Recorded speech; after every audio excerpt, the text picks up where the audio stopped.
All right, Joel Gausten here from joelgausten.com. In a continuation of these ongoing conversations I've had with various people from the 80s New Jersey underground music scene, I want to keep that conversation going by focusing on a band that put out some great material back in those days, and all of it's been reissued in recent times. We'll get into that, but it's absolutely my pleasure to welcome David Oldfield from TMA. David, how are you, Hey, man? howdy, Joel. How are you today? Doing okay, Good. man. I appreciate you coming on. Hey, Um, I feel honored that you even you put me on here. yeah, You man, know. definitely. TMA was one of those bands from the history that I've wanted to focus on, and that material now has a new life in recent times that we'll definitely get into. And we have a lot of directions we can go in with this conversation. Uh, but I want to kind of start really ground zero for you, as far as music in general. Are you originally from New Jersey? Are you a Yes, native? I am. I grew up in Metuchen. Oh, okay. Yep. And then of course I migrated down to New Brunswick, but that was the music aspect of it. But originally I went to school in New Brunswick too. Middlesex County Vocational Technical. I was in the auto trade there, and it was quite interesting back then in the late 70s, you Right. know. I've talked to a lot of people who kind of hit the ground running musically during those days. The guys from AOD, even pre-AOD when they had that East Patterson Boys Choir, So I know similarly people from that era kind of had the same entry points to music. But what were yours in the late 70s? What kind of music were you into that eventually kind of led you to get more active in things? Well, I mean, early on, classic rock. I mean, I went, to be honest with you, my first album that I really bought in 1973 was Alice Cooper's Billion Dollar Babies. Hmm. Believe it or not, you know, Yeah, yeah. I mean, yeah, I used to hang out with older guys from where I grew up. They turned me on to like Hendrix, all the old classic rockers, 68, 67, 66, Cream, all that stuff. Uh, and, later on, as the years went by, ventured into new music, basically, because I just open-minded person that I am. What do you want to call it? Eclectic kind of guy. I like a little bit of everything, Joel. It's the way I was. I mean, I love Frank Zappa. You know, Right. hey, who doesn't, right? But Exactly. uh, you know, And um, I'm seeing all these guitars behind you as we're talking, and uh, I know that's a major part of your history. Uh, yeah. at some point in time, roughly this era, you become a guitar tech for quite a few artists, right? And we're Oh talking yeah, major artists that are actually out there doing it. yeah. I like Johnny Winter, Edgar Winter, uh, Blue Sky Records. I uh, I came on board, you know, actually from just being a roadie from local bands when I used to hang out early on before TMA, before I went to work for Blue Sky Records in Manhattan. Okay. I used to hang out at a club called the Red Fox Inn in Somerset, New Jersey. Uh, Friends of mine, the band called Harlow. They were dubbed as cock rock, Mhm. you know, and all those major bands later on, your Bon Jovi's or whatever, you know, uh, looked up to Harlow because they were a unique bunch of guys with original music. A lot of other bands branched out from that, from the Court Tavern. Oh, I'm sorry, the Red Fox Inn. Like for instance, a band called the Bees. Um, all right, the Bees were original band. Um, I it was Fred Giordano, Charlie Pipp. Out of that band, just I believe they were the second two guys that David Johansen hired on um, from the New York Dolls Right. and David Johansen band. Because I guess the first band, they maybe, they it ran its course, and David Joe got new guns for hire, so to speak.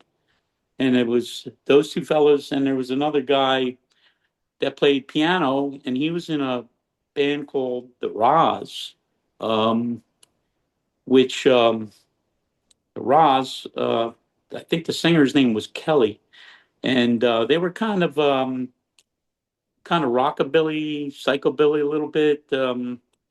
And it's got Ronnie and the Jitters back then. They used to play Red Fox Inn, and they always put Ronnie and Jitters played Manhattan, played Max's, Kansas City, all that. Um, I have great Gildersleeves, some of those clubs. And I want to say Ronnie, the piano player, he was in that Ross band, and David Johansen hired him on as a hired gun pianist, because I guess at that point, Sylvain was doing his own thing, because Syl played piano pretty good, you know, from the New York Dolls, Hmm. and Ronnie joined Johansen band, the second leg, if you want to call it that, band that he group, and at that point, I asked the two guys, Freddie G and Charlie Pip, and I says, "Hey," I says, "I'd like to be a roadie. I'd like to, see if I could. You guys can give me a lead to Blue Sky Records in Manhattan. It was on the Upper West Side. Okay, so I trained in. I met Teddy Salatis, which was one of the managers in Blue Sky Records, and I says, "Hey," I says, I was a roadie for those two guys. I said, I'd love to work with Dave Johansen, and set up equipment and whatnot. I do guitars, and I've been playing guitar since from the teens, and took music lessons like a lot of fellas did, maybe, and pretty much was self-taught at some point. But I want to say that I moved on. I didn't get to work for David Johansen or Rick Derringer. Uh, Teddy Salatis put me with Edgar Winter. And then sometimes I did stuff with Johnny Winter. And I said, "Oh, that's cool. Okay, I'll do it." And, here I was on the road getting the truck, working with another guy from Long Island. He'd come into the city, meet me. We get the truck. We load the equipment up. Um, and they had, I used to go down. I used to rehearse. I want to say, the Lower East Side. There was I forget the name of the music studio, but it was something Star or something. But anyway, um, and you just go out on the road for small tours, you know, for Edgar Winter, and it was great. I did the Eastern Seaboard, basically, pretty much south and north, as far as maybe oh, I went down to Virginia and maybe up into New England, you know, and it was great. And then that ran its course, Joel. And at that point, I kind of moved on, and then we'll get into when I started wanting to just do music on myself, my own. I wanted to be in a band. So I had a few bands. Tom and I from TMA, we were childhood friends. We went to the same music teacher in our teens, and that's how him and we always found a way to play music together and just play covers or whatnot, And later on, he was forming in 1980, 81. He was forming TMA. He asked me to come up and audition. And I said, well, Wattage does a pretty good job on guitar. I says, I'll give it a crack at singing. How about that? So, I guess it went okay because he called me back. Tom says, hey, Dave, you want in? I go, yeah, I'll give it a go. What the hell, you know? So at that point, Tom and we lived in Menlo Park. And Tom later on moved to North Edison. Okay. And that's where he, I guess, went to school up there with Mike Demko, which Mhm. is Wattage, aka Wattage, and R.I.P. For him. Rest in peace. Got passed away a few years ago. You probably got a wind of that, Joel. I don't know if he did, but yeah, he passed. And but anyway, and then Al was on drums, excellent drummer. You know, Al Rosenblum, and he was a North Edison guy. Him and I were on the kind of the same wavelength because we like to fix stuff. We were mechanics, cars and stuff. So him and I got along real good. And Tom was writing most of the material for TMA, and Mike wrote his own, did his thing, and I sang on their music pretty much. I mean, I co-wrote on some What's for Dinner a couple songs, and yeah, I just pretty much sang their songs. So that being said, we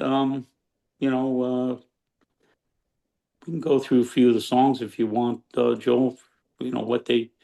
What some of them were about. It was pretty, a lot of them were about current events. Pretty much the day in the life. Right. I was nicknamed by Tom, dubbed as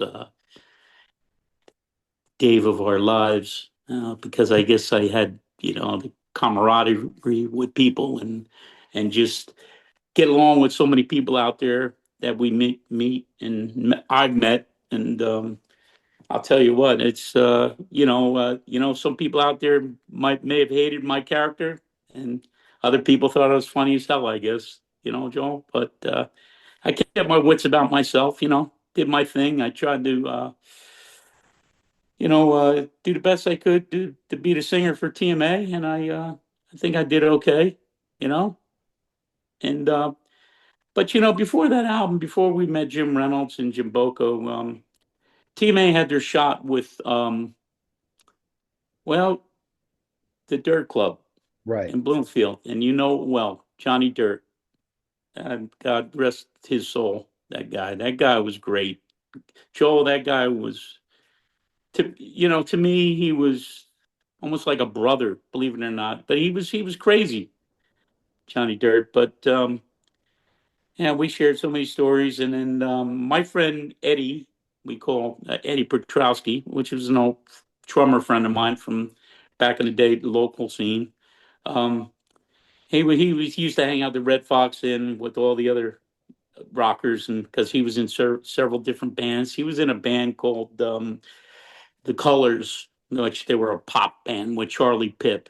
Hmm. Okay, and that was another spinoff where Eddie the Elf, they call him, and he's still drumming to this day. I think he's like 74 years old, Joel, and he's out there with playing with a few bands. Hot Monkey Love, some other.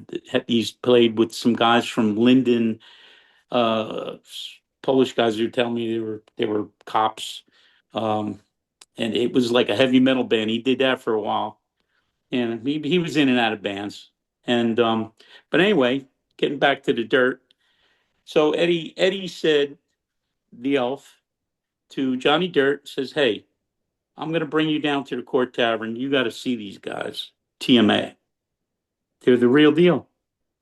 So he brought him and his wife down to the Court Tavern when we were playing one night.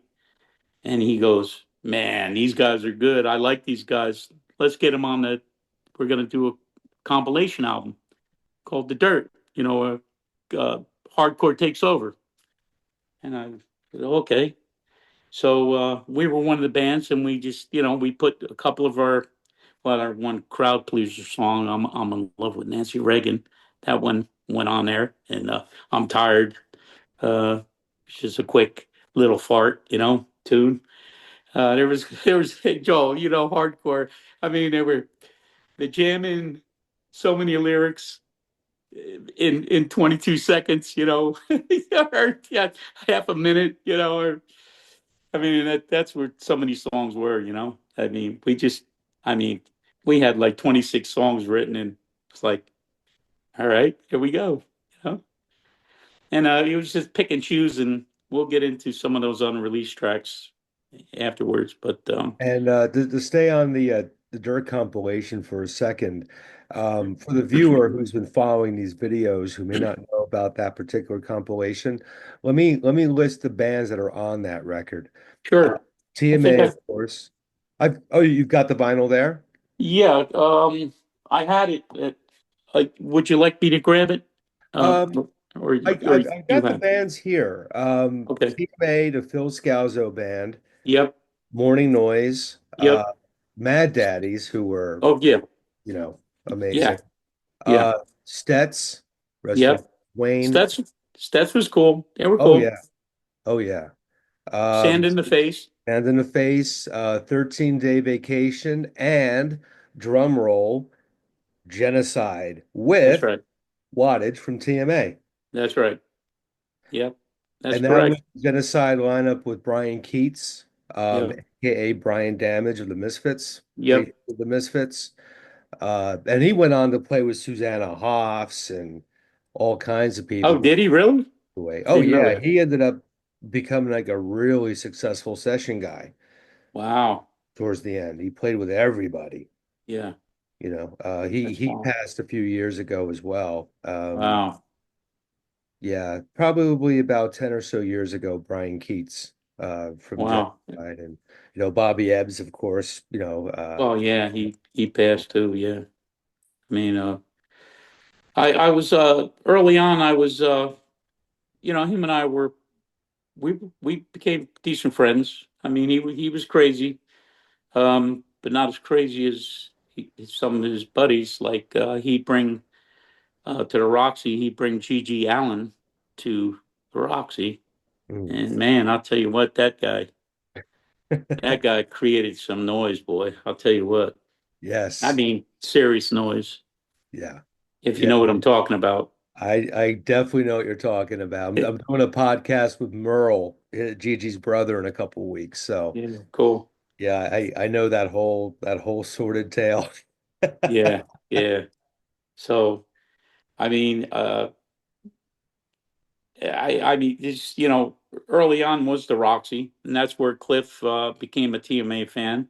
Mhm. Cliff and Ivy actually, uh, because Ivy was there with a shaved head, and you know, and I just been friends with Cliff ever since he was a fan of TMA, and to this day we like to do some music together, but we'll see. Yeah. I mean, um, I gotta say, geez, where's it?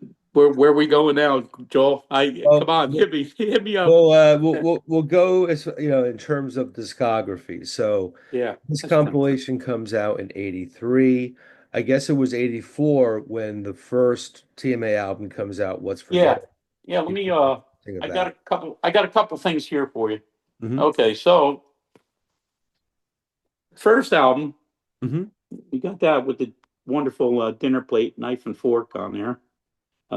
Yeah, I think Jim was proud of that, but again, I think he said maybe that kind of hurt our sales.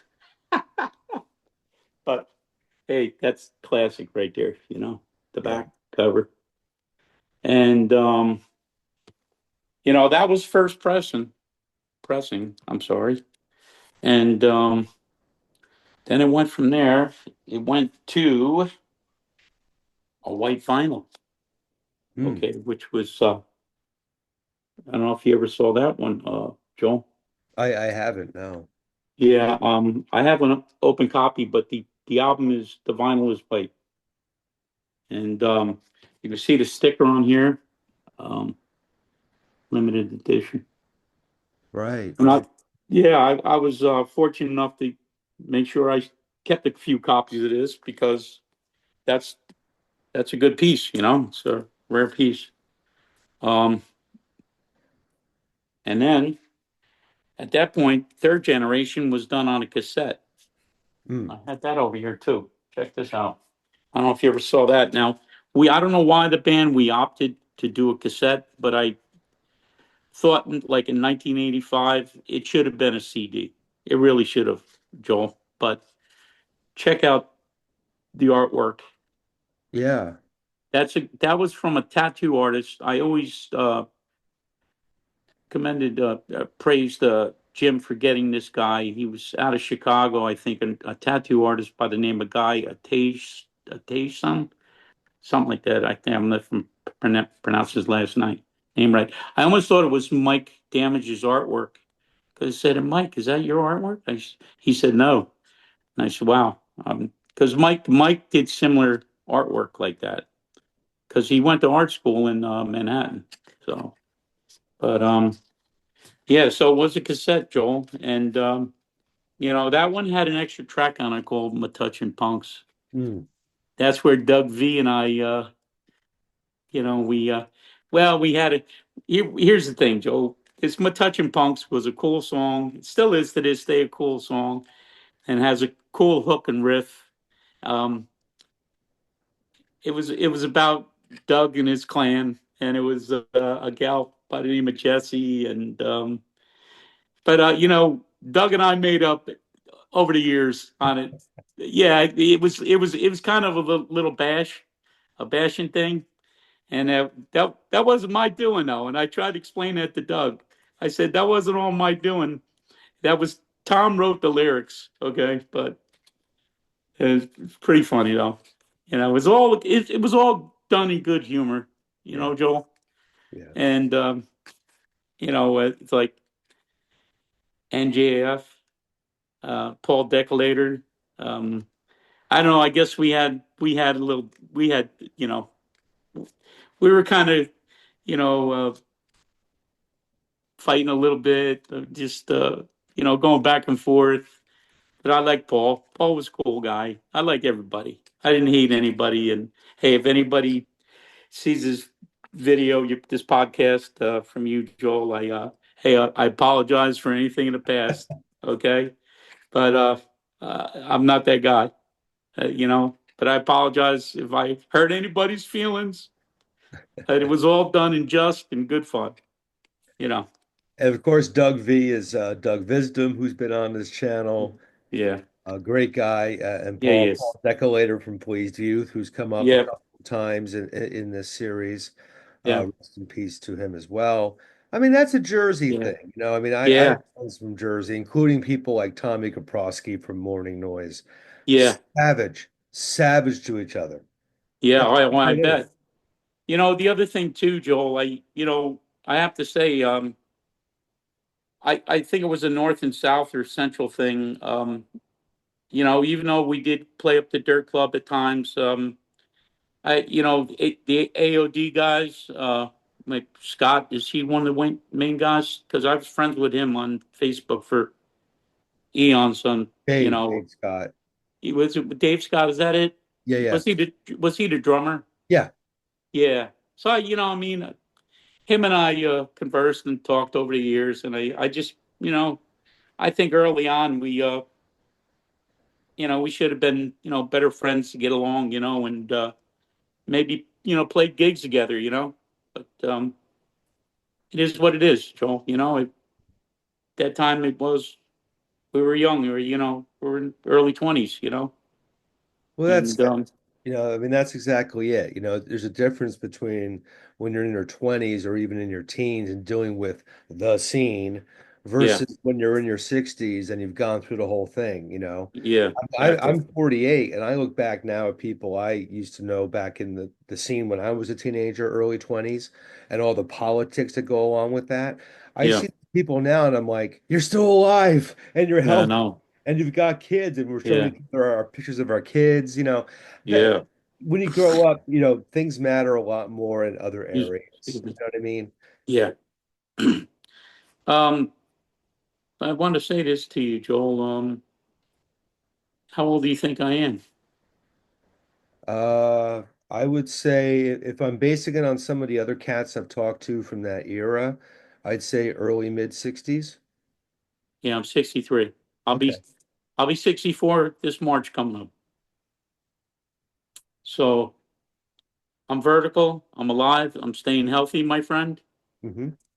And it's been a rough one for me because I messed around a little bit.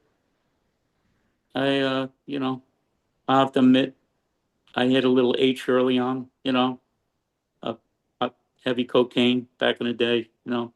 Especially the early '80s. And geez, it was a good run. It was a good era. And I don't think it'll being ever another one like that on the East Coast like it was. Well, that leads to a question I was going to ask later, but I'll ask it now That's because, okay. you know, um, and we'll get into the huge reissue campaign for TMA in a bit. That's fine. Yeah, But if you want to, like AOD, they're playing the Rebellion Festival in Europe this year or later this year. Um, when those guys get back together, it's a big deal. I've done this series, there's a lot of real reverence for New Jersey hardcore. Of course, Morning Noise, Tommy and those guys, they're playing arenas now, opening for the Misfits in this era. What do you think it is about Jersey hardcore from the early 80s that makes it so relevant, 40 plus years later to where there's still such an appreciation for this stuff in this era? Not many scenes have that. yeah, no, you're absolutely right about that. I just think the root of it, I think where it stems from,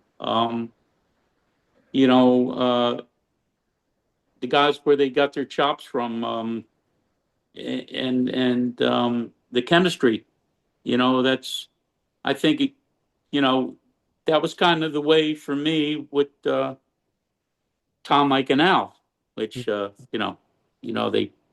never wanted to change the name of the band when I joined, but they just wanted to, what I'd say, Joel, about that. I'd always say to people, "Hey, what's TMA mean?" I says, "Well, leave it to your imagination. The methadone addicts. Let's see, too much ass." And I say, "Well, I never got enough ass. I'm always searching." Um, so, you know, I just say that, hey, and they figured out later, yeah, it's Tom, Mike, and Al. But hey, well, what happened to Dave Our Lives? As well, I guess they were just being selfish, so to speak. Selfish. I But always thought it was too many assholes. That's what I thought. but you know what? Yeah, I left that out, and I'm sorry, and I'm glad you brought that up. But that's what it was. Too many assholes. That's it. That says all for everything. Because look, we always were around a lot of assholes, right? Right. And to this day, we're still around a lot of assholes, right? Maybe even more today, right, Joel? Oh, yeah. Yeah, Oh, yeah. but Yeah. anyway, I know you guys got to stay cool, stay calm, stay positive, and just be patient, right? Yeah. And you got to realize, It's a different count world your today. blessings when they come, be thankful Yeah, that people are still around. yeah, And, that's right. late last year, my life was just a series of dominoes of people I knew dying. I You know, know, isn't it something? like, you start the new year and you're still breathing, and, people have conversations like this. That's what's important. I don't give a damn about someone's political position. I want Exactly. people to sit down and chat with them and know they're doing okay. That's what That's matters. right. That's the only thing that matters, That's right. you know? And it used to be when you go see shows, that was your scene regardless of where you stood in anywhere else in life. That was your opportunity to get away from that stuff. That's right. Just be in a room and having fun with people. I think people forget that Yeah. now, but that's Yeah. what it always was for me, particularly in Jersey with that group of people. You know? Yeah, I'll tell you what, Joel, there was nothing like a good live show and to get excited, you know, like for me early on was to see some of those great guitar players, great acts, and then hey, I'm sure you'll vouch for this one. I when I knew I was going to go see X and Billy Zoom, Hmm. yeah, man, that guy just blew me away because of his style and playing. You know, I just I admired his roots, where he came from, you know, and yeah, today he's still playing right with John Doe, Exene, and DJ Bonebrake. Yeah, Pretty cool. absolutely. I lived in LA for a time and I would see them play all the time out Yeah, there. yeah, They were kind of like LA's house band. It didn't matter yeah, where you'd see X on the yeah. bill. Oh yeah. And I became when I was out in LA too, because my friend, that childhood friend that's come to see me for my birthday again here in March, lives in Huntington Beach, and geez, I have some stories for you, Joel. I mean, the Gears. Do you remember hearing of a band called the Gears? Oh, absolutely. Absolutely. All right, Yeah. so Yeah. I think his name's Axel. That was the singer, Axel G. Reese. Axel G. Reese, right? I became friends with him. I swapped him a TMA album for his album. Autographed it. Autographed his. I said, "Thank you. Nice to meet you. It's nice." And then I'll tell you another story. Just meeting him out there. I was in a bar one night, and I didn't know any better. If early on, I social distortion. We all like social distortion. We all like Mike Ness. Right? I'm in a bar, and Mike Ness is in there. So I'm pretty fit. Ness gets into a scuffle with somebody. So I don't know. He looks at me, and I says, "Yeah, I'll back you up." So I backed him up, and we had a couple of guys, wanted to throw down. So I backed up Mike Ness, and I was like, "Who is this guy?" And then I found out later, it's social distortion guy, singer. It's pretty cool. Yeah. Uh, so It's it's that scene in that world, like I was mentioning earlier before we started recording, the world is so small. yeah, It really is. it is. There's a lot of interconnection between just taking punk, Yeah, coast to coast, different parts of the country. The scene is it's a lot bigger than just our neighborhoods. It's far reaching, and these friendships are far reaching. yes, Um, so What's for Dinner was 84. yeah, And it took a while for the next TMA record, the second one to come out, which would be Beach Party 2000. That was 87. But between What's for Dinner and that album, you and the band part ways, correct? yeah. I don't know if you want to go through some of these songs, before, if you want to get there on that yet. Well, I definitely wanted to hit on the fact that if I have my history correct, you guys beat Husker Du in covering the Well, Mary Tyler Moore theme. you must be reading my mind, or you must have ESP, Joel, because I was going to hit on that. I was going to say, Joel, let's talk about Mary Tyler Moore theme. Right. Okay, it was out before Husker Du. Hmm. You, you know, and to this day, and then what? Joan Jett comes along and redoes it too, from the Right. Black Hearts. Right. Come on, man! Why don't you go back and see who else covered it in the past? Um, I guess because TMA is obscure, so there they were. And we always wondered why the albums didn't sell well. but that's they got out there. But How much did the band get out there as far as touring? Did you guys get out well, of? see, that was a thing between James, Jim Reynolds, Mhm. Jim Boko, Left for Dead Records. Him and I always kept in good relations and communication. Uh, that was a problem that Jim always said. What happened with TMA? TMA, because we had day jobs, Joel. Mhm. We had to work. We had to pay our bills. We should have been sleeping on people's couches or, going across the country and getting out there and playing live gigs. But it didn't happen because we had to work. We're scraping money to pay for recordings.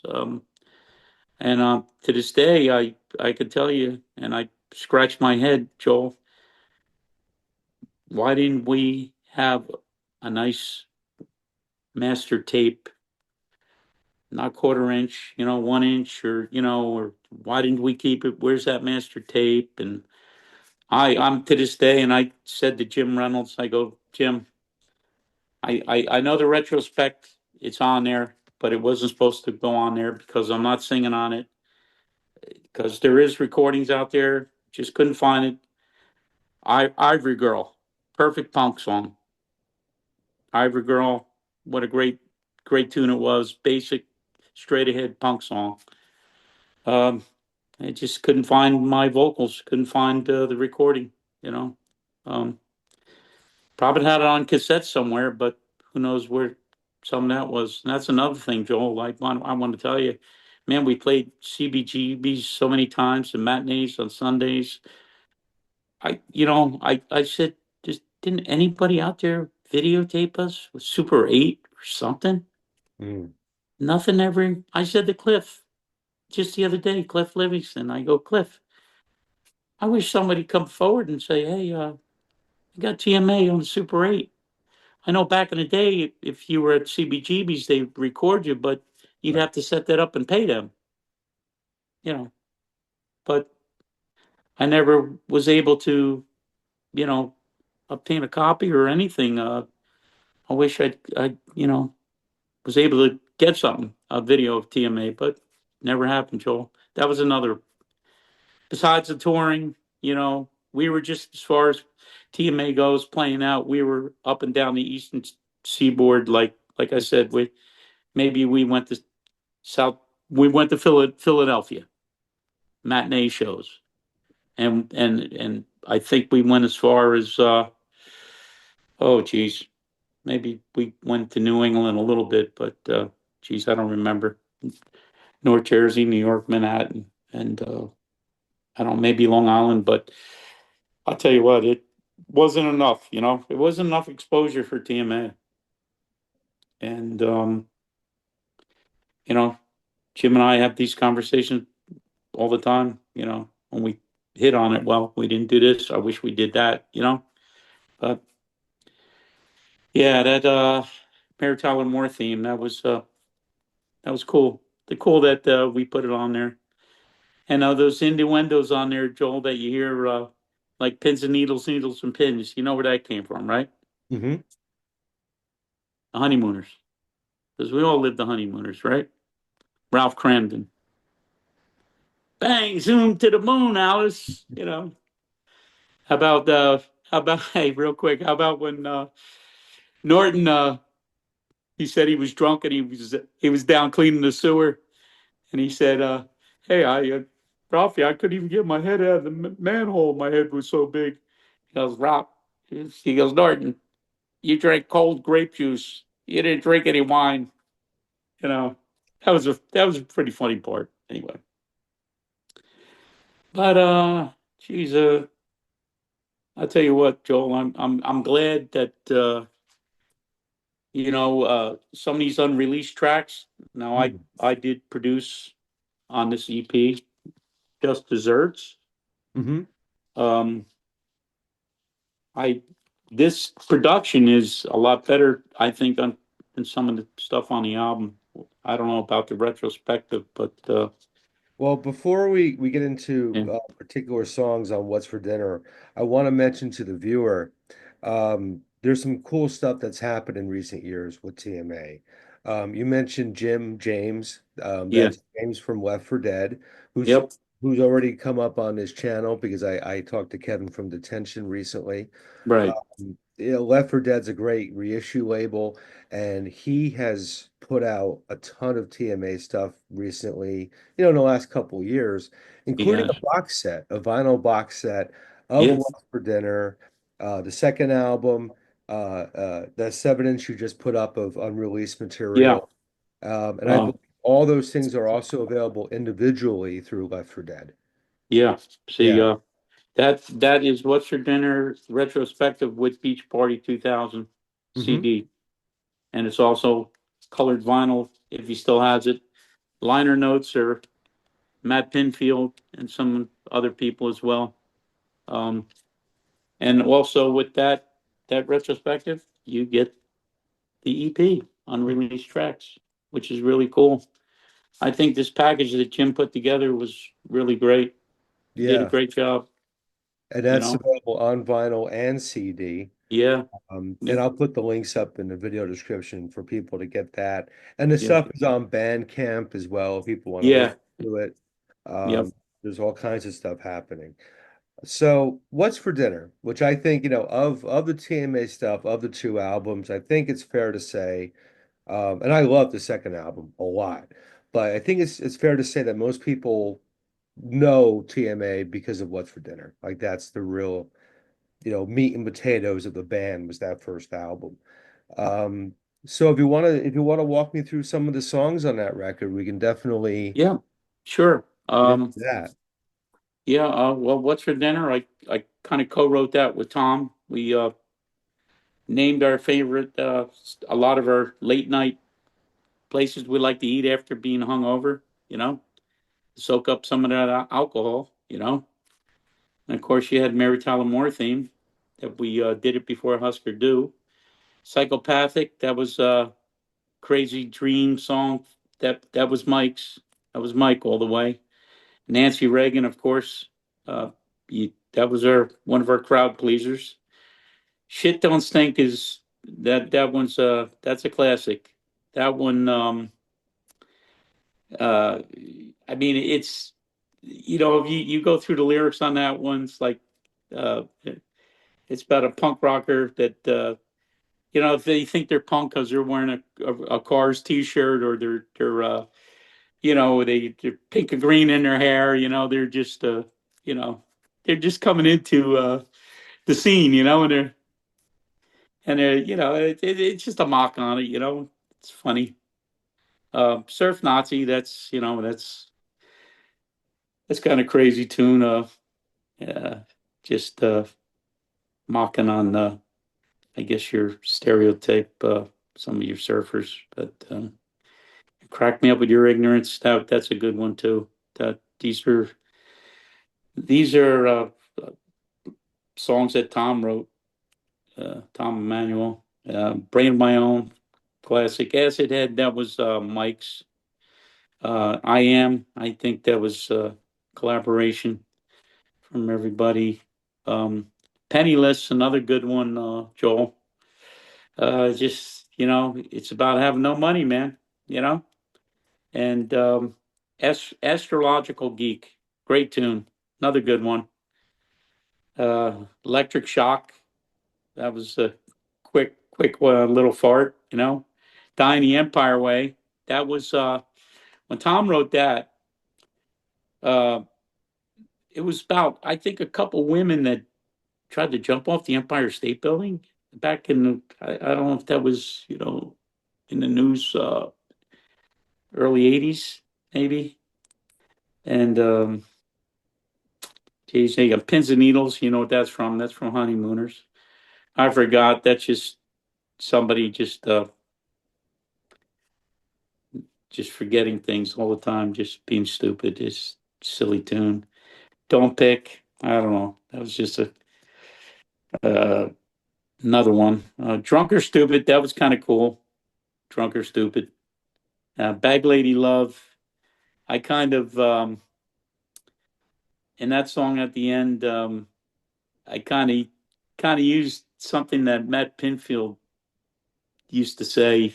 He would just used to say like, "I want your love," and I had to add that to the end of the song. That was funny. And then you got "Effed Up Dreams." That's another Mike Demko's Wattage song. That's that was 20 tracks on that album. Mm. Um, and then later on is when we James and I came across. He came across a master tape that Wattage gave back to Jim Reynolds, and I thought, you know, and I conversed with Tom, and I said, Tom, I says, Jim's thinking about doing, putting out these unreleased tracks that we recorded at the same time as What's for Dinner album. Mm. So, and I think personally, when Mike wrote Tylenol, which was the Tylenol scare, Right. you Right. Right. remember that one? Oh yeah. I think Mike knocks that out of the park, wattage on that. I mean, his guitar riffs, you can tell by influenced by this guy shirt I'm wearing. Hmm. Says I turned Tom and Mike on to Thunders and the Heartbreakers early on, and they were just blown away. From when Johnny Thunders was on. With Walter Lure Yeah. and yeah, Jerry Nolan. Man, I love that guy. That guy was his drumming, man. His guy just had a certain style to him. You know, pink drum set. You know.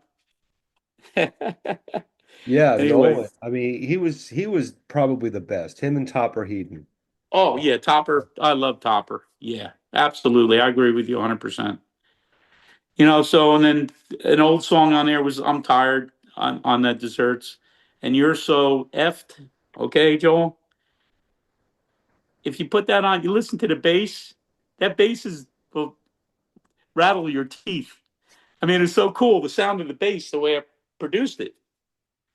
I mean, it was a Mustang like Richard Hell's, and we had that's what Tom played because I provided the instruments sometimes because these guys couldn't afford them, and I was a working guy, so I had some old equipment, so we Tom pretty much used my Mustang. I had a blue Mustang with the racing stripe on it. They did that in the '60s, and he got a cool sound with it.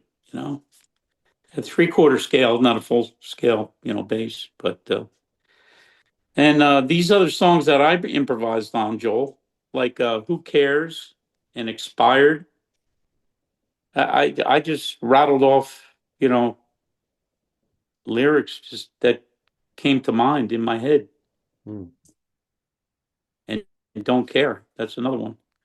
So, we were able to, I guess, on a CP, get 6 tracks on it, you Yeah. know. So that was pretty cool, So actually. that's, I mean, that's 26 songs representing your era of, That's correct. Yeah, yeah, definitely. And Metuchen Punks, which was, I think, on a retrospective that James put it on there, and I don't know if he didn't want to put it on there, but he did. yeah. I know Uh, there are what, 42 tracks on the box set, the big. yeah. Um, I want to say, I wonder if he left it out. Um, Gosh, I think I'm it's looking. on there. I think it's on there. That's what I thought. I thought it was on here, but Unless it's just part of the box set. I don't. it may be. See now here on you like Beach Party 2000. That Ivory Girl is with Tom singing, and that was recorded early on. I guess they just James put it on there by accident, but it made it to Beach Party 2000.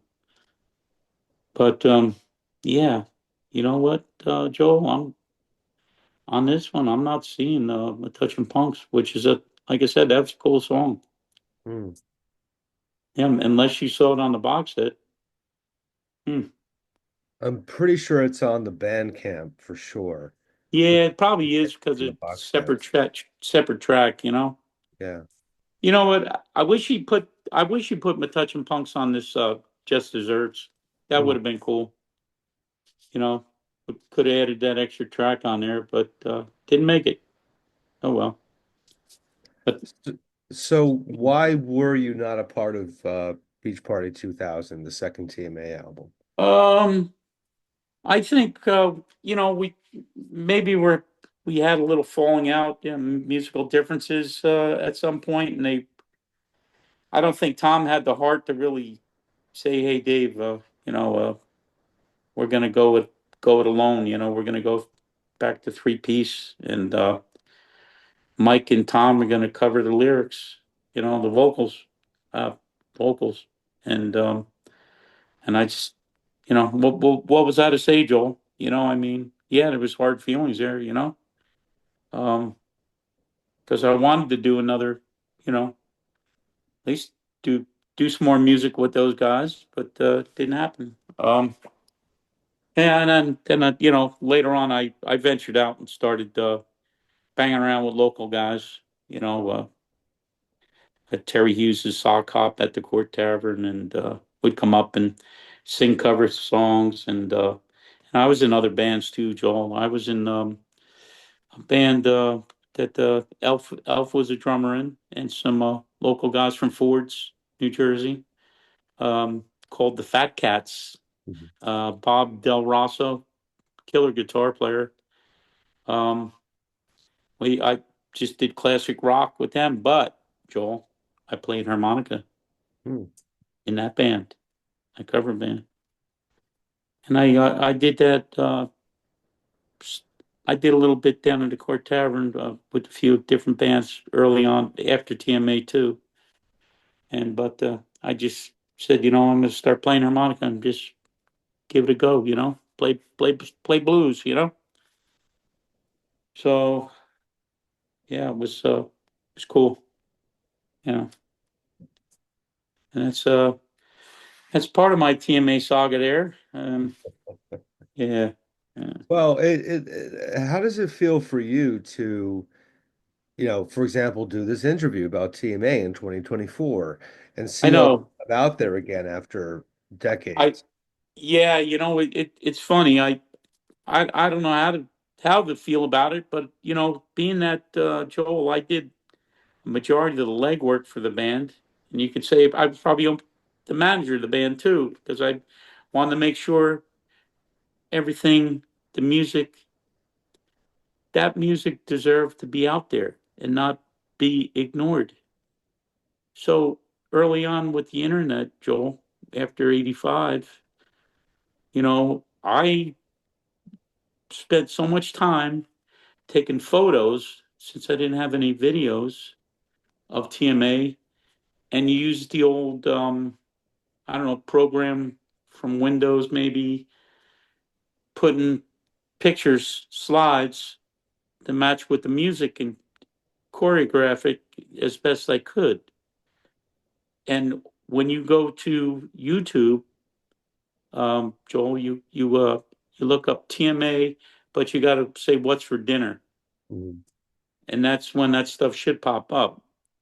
And I think I put Joel 23, 24 YouTube videos that I made, Dave of Our Lives made, nobody else in the band, and put on YouTube. Okay. And I think I did a pretty good job. I got some noise from it, and I shared it with Jim Reynolds and Jim Boco. It's made early on know him. He had Jim had some cool bands that he did put out records for. Nasty Facts. Right. That single, those guys, they were from Brooklyn or New York somewhere. Do you know that single? It wasn't until I think David Peel from England Peel ring a bell to you? Is that his first name? David John Peel? Peel? John Peel? Oh, there you go. John Peel. That's it. John Peel. You got it. Hey, thanks for David Peel's correcting me. the marijuana singer from New Oh, York. okay. R.I.P. Anyway, well, we're on this right track now. But I think he made he put them on a map, that little single, you know, like the undertones, it's just some of Right. those, I was into a lot of that English punk, the Lurkers, man. I Mm. love Generation X, early Billy Idol, you know, hey, look, early Joe Strummer, you know, uh, geez, so many bands. Hey, look, about the band from Ireland, geez, White Noise. Let me think. And they were great. Oh, so many, Joel. I can't think. It's on the tip of my tongue.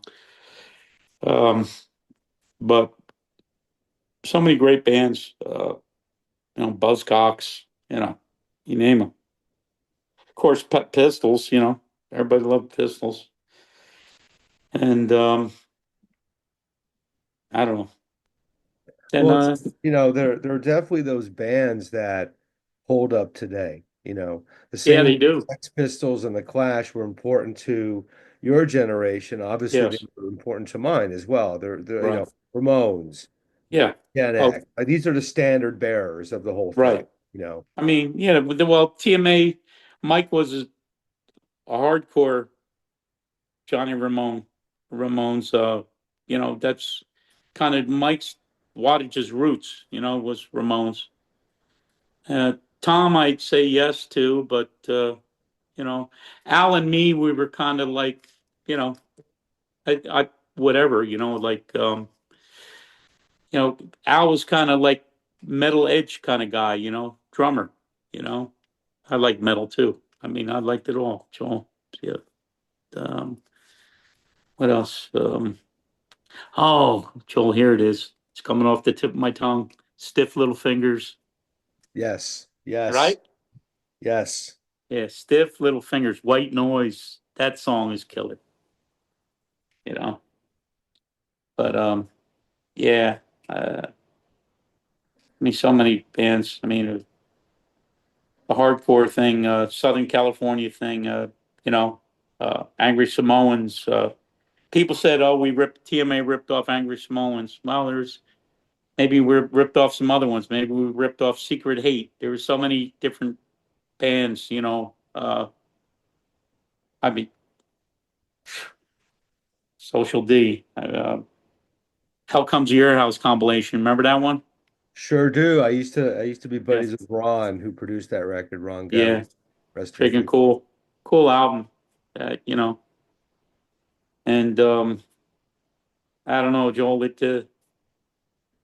You suck in as much as you can and see what you get out of it. You know? Are you still in touch with the other guys from TMA, the surviving No. members? Uh, Tom. I talked to Tom's his older brother.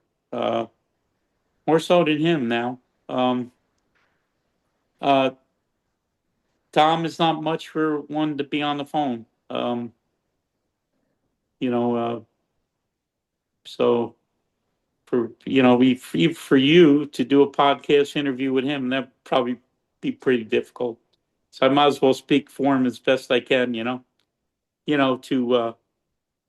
this is his legacy as well as mine. Right. You know, and wattage. You know, and I whether they appreciate it or not, it's part of my legacy. So hey, like I said to you, Joel, I'm I'm kind of honored to be with you here today and doing this. Well, Uh, it's a pleasure doing it with you, and I have a real deep appreciation for this era of Jersey. Having come from the generation after, yeah, uh, when I entered things, I was just hungry to learn as much as I could about yeah, what had come before.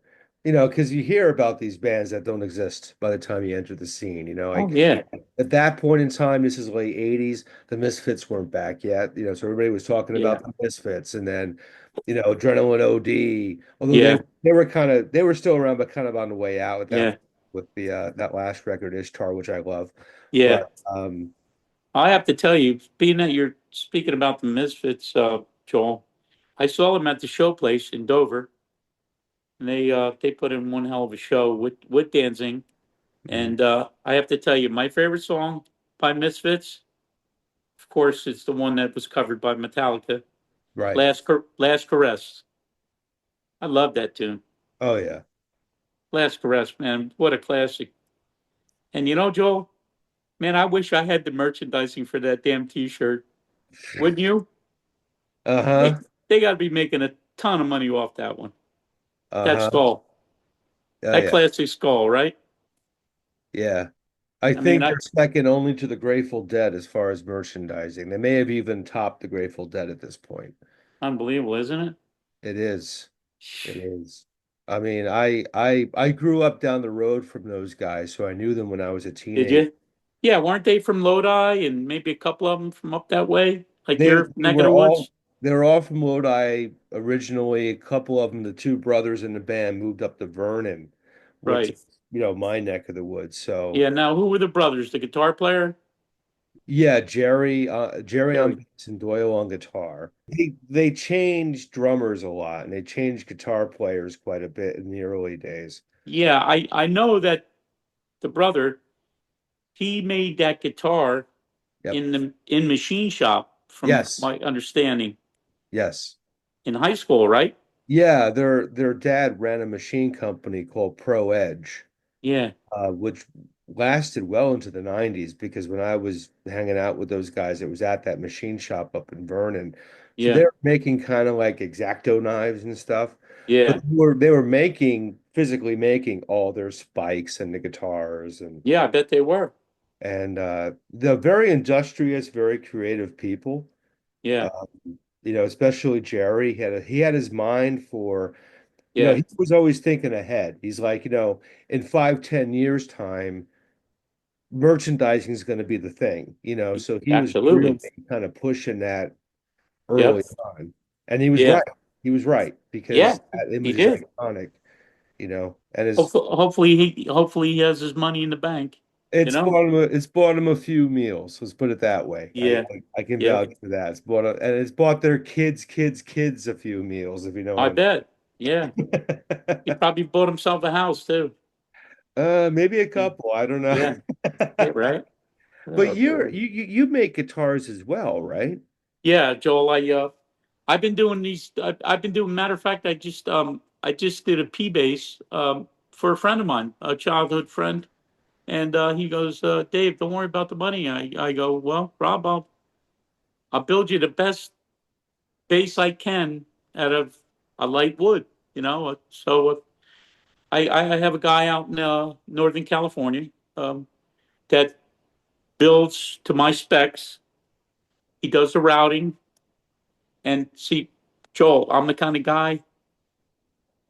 I if I can get away from pick guards, I don't like pick guards. Mm. I like the rear route with a small cavity, like a Les Paul Jr. control route, instead of a big route on the back of the guitar, taking all that wood out.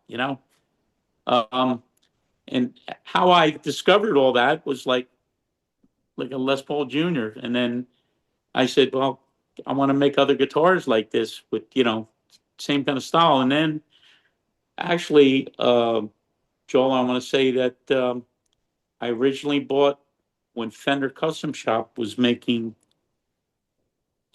Dusty Hill's ZZ Top bass for Dusty. Right hand reverse headstock, really super light one piece swamp ash, uh, and just all old specked out, but it was routed from the back with no pick guard, which I did. Now, uh, I just did one here. It blow your mind.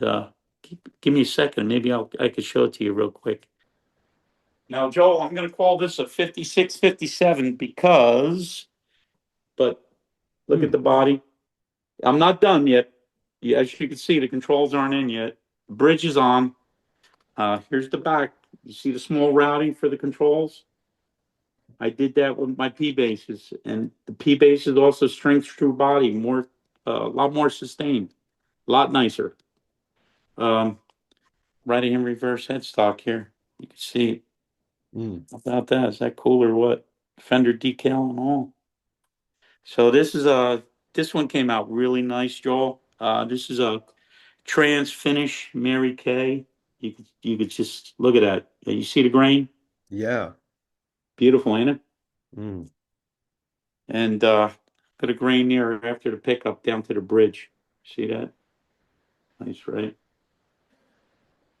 And another thing I do too when I some of my necks, Joel, I get I do quarter sawn maple because the way it's cut, the grain goes the same way, and it's just builders prefer to do that, and or players they prefer it because when they build a guitar, it's just I don't know they some about that wood. It's a lot. It's more durable. It's more resonant, I guess. It just holds up better than just regular,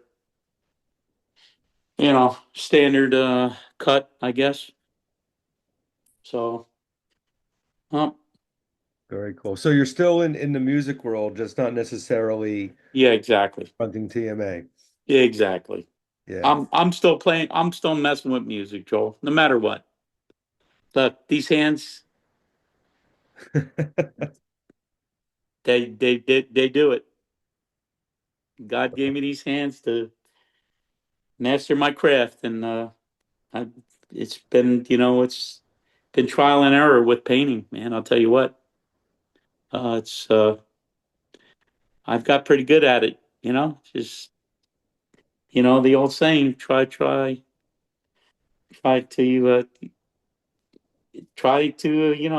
see until you can try again. I guess Right. Right. Uh, Well, it's great. I mean, it's cool that, you're still doing things in the yeah, here and now musically, not yeah, necessarily band life, but you're creating the thing. So, yeah, yeah. um, and like I said, I think it's awesome that, James has put in such effort to chronicle not only TMA, but of course Detention and The Senders, of course, one of the great bands from New York Oh City. yeah, This is all important music, and I appreciate the fact that somebody has taken the steps to make it relevant now, make it present now and available. yeah.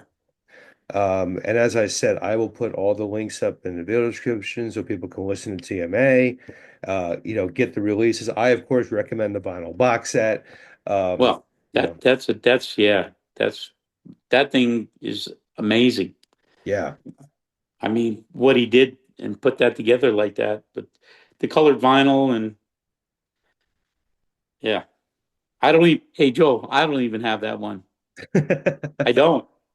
I just was happy with. Look, Joel, I was happy with the number Just Desserts. Yeah, I got number 12 out of 50 from James. Yeah, but that's cool. It's cool. You know, definitely. he did send me the original test pressings though. I do have those. Oh, that's nice. Yeah, yeah. That's nice. I mean, I would have loved to have that. A couple of the newer colored vinyls from him, but I haven't pressed them on it. I've over the years, Joe, I pressed them on original copies of Nasty Facts. Mm, He wouldn't give me one whatsoever because he was afraid of me putting it on eBay. And I said, yeah. Jim, I wouldn't do that to you, man. So I found a way from a guy in England to make a nice replica copy, you know, but digital, you know, Yeah. on CD. So I'm fine with that. It's on my phone, you know. Just put the artwork to it, and hey, it's cool. Hey, as long as the music survives and is accessible in the here and now, that's what really matters Exactly. most. And the fact that, in the case of Left for Dead, it's tangible vinyl. Yeah. Oh, and that's amazing too, because obviously everything is so digitally based now, and I understand that there's a cost issue in Oh, reissuing records. But oh, talk about going above and beyond. That label really puts care in actually presenting it as a absolutely. tangible thing, which is really cool. Yeah, absolutely. I agree with you 100%. Yeah, I got it. Hats off to Jim Reynolds, man. He's did a hell of a job over the decades, and with that this last effort with the TMA stuff, Mm. and he spent some money, but it's a nice package, you know. And Yeah, I mean, Joel, it's I don't know, I don't even know if it's on Amazon. You would think it would be because it's barcoded, probably, but you can buy it direct too from him. Like you said, absolutely. And anybody watching this video will have the links to get all that yeah, stuff. yeah. I can't recommend it more. And I can't thank you enough for coming on and spending some time with me and telling the story, man. I appreciate it. Ooh. Man, I hope we hit on everything, Joel. I hope we did. I hope you got it. You got what you wanted. Definitely, man, definitely. And look forward to staying in touch. And Yeah. I appreciate you coming on, and Yeah. I hope this is the first of many conversations we'll have. No, absolutely. I'm just I'm overwhelmed with joy, dude. Okay. Happy to hear that. Yeah. I'm here to spread joy. Yeah. Exactly. Thank you You so did much, my friend. I yeah. appreciate it. You too. Bye, Joel. Take care.